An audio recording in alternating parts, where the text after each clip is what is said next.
வணக்கம். பாரத மாதா செந்தில், இந்து மக்கள் கட்சியினுடைய மாநில பொதுச் செயலாளர்.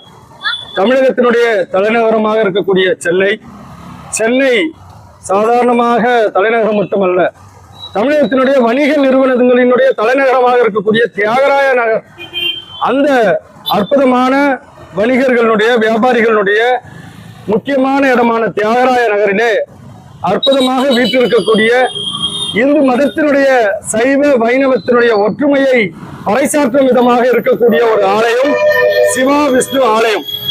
இந்த சிவா விஷ்ணு ஆலயம் மிக சிறப்பாக இன்றைய தினம் இந்த நன்னாளிலே சம்ரோஷனம் கும்பாபிஷேகம் சிறப்பாக இன்றைய தினம் நடைபெற்றது.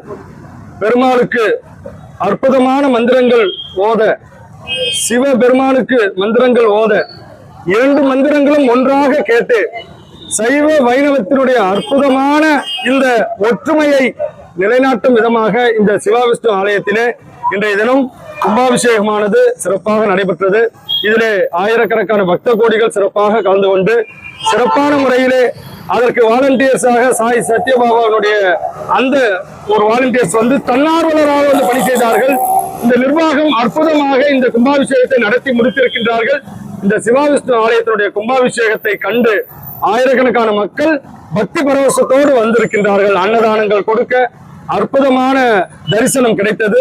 இந்து மக்கள் கட்சியின் சார்பிலே எங்களுடைய நிர்வாகிகளும், இங்கே இருக்கக்கூடிய இந்து வியாபாரிகள் சங்கத்தினுடைய நிர்வாகிகளும், ரமேஷ் அவர்கள், அன்பு அவர்கள் எல்லோரும் சேர்ந்து இங்கு அற்புதமான இந்த ஒருங்கிணைப்பு ஏற்பாடுகளை செய்திருந்தார்கள்.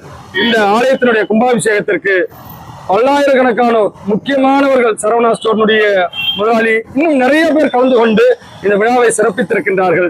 அவர்கள் அனைவருக்கும் இந்த சிவனுடைய அனுகிரகம், விஷ்ணுவுடைய அனுகிரகம் கிடைக்க எல்லாம் வல்ல இறைவனை பிரார்த்திக்கின்றோம். நன்றி, வணக்கம்.